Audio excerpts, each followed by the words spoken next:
श्री पीपा जी, सीता सहचरी जी भगवत आराधन और भक्त आराधन दोनों में बहुत प्रवीण है। साक्षात दिव्य द्वारिकापुरी के दर्शन करके द्वारिकाधीश के दर्शन करके आ रहे हैं। हृदय में प्रबल भाव उठा, नाम सुना था चीदर चिदरानी जी का, उनके दर्शन करने का। दोनों महापुरुष हैं, सीता सहचरी जी भी और पीपा जी भी, दोनों भगवत साक्षात्कार किए हुए हैं।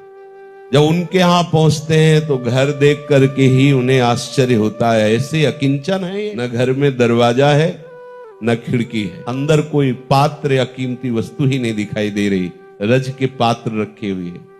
जब चीदर जी ने सुना पीपा जी और सीता सहचरी आ रही, पुलकित भाव से आए, परस्पर जैसे भक्तों का मिलन होता है वैसे मिले। फटी सी, कई जगह से फटी धोती ऐसे दो बार करके ऐसे लपेटे हुए हैं, कृष्ण शरीर है, आंखें भगवत अनुराग के नशे में झूम रही हैं। पीपा जी और सीता सहचरी को बहुत सुख मिला, भगवत भाव में डूबे हुए अकिंचन संत का दर्शन।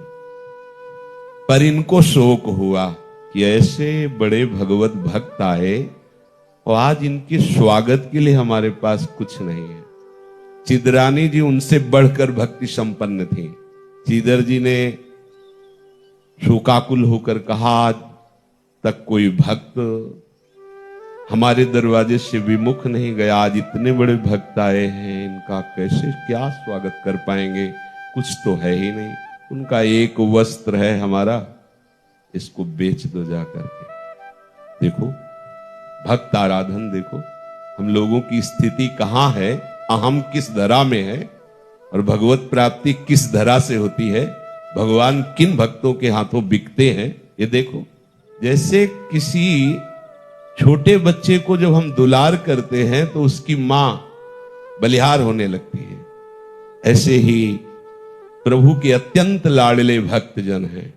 जब कोई भक्त आराधन करता है तो प्रभु उसको दुलार करने लगते हैं। जब कोई भगवत आराधन करता है तो प्रभु देखते हैं उसको, क्या है तुमने। लेकिन जब भक्त आराधन करता है तो क्या नहीं देखते हैं, वो दुलार करने लगते हैं। ऐसा ही किया, चीदर जी ने उस पहने हुए वस्त्र को बेचा, जो भी मिला उसे जो भी आया रंध्रन किया, भगवत अर्पित किया और चीदर जी ने थाल रखी पीपा जी और सीता सहचरी के आगे। सीता सहचरी जी ने कहा, भक्ता इनको भी बुला लीजिए तो साथ ही पाए।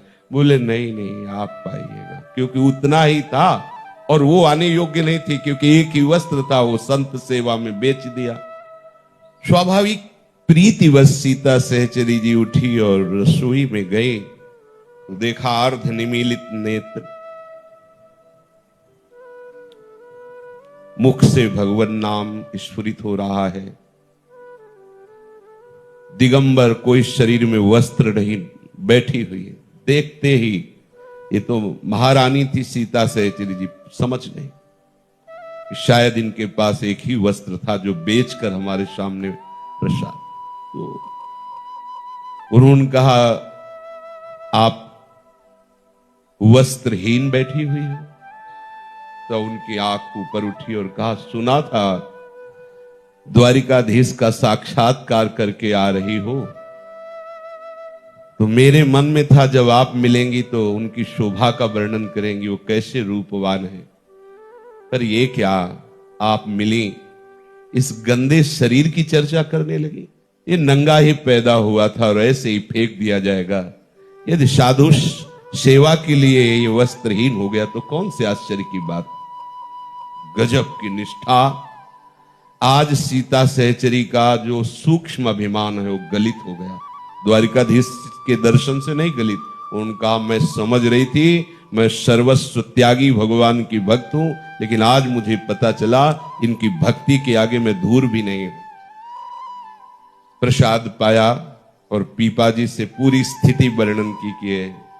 तो पीपा जी ने कहा कि अगर ये हमारे लिए ऐसा कर सकते हैं तो हमें इनके लिए करना चाहिए।